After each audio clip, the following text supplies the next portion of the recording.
It'd be better for them to hear musicians than to hear hawkers screaming.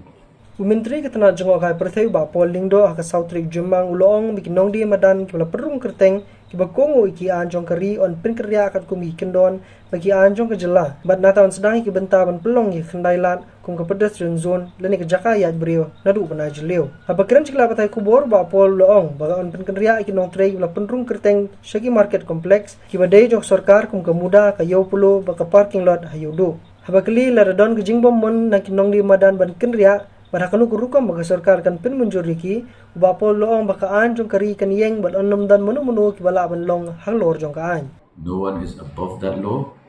They will have to conform to that law. The streets of Shillong do not belong to any single group of individuals.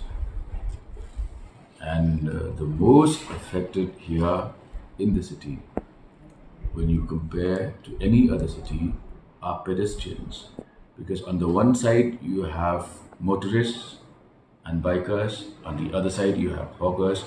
What about people who walk?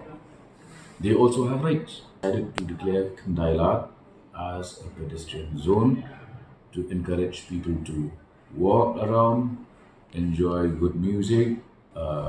How Shillong just does not claim to be a music capital, but actually is music capital by encouraging young singers to be all around that stretch, and it would be more in the interest of the citizens of Shillong and of that area. It'd be better for them to hear musicians than to hear hawkers screaming.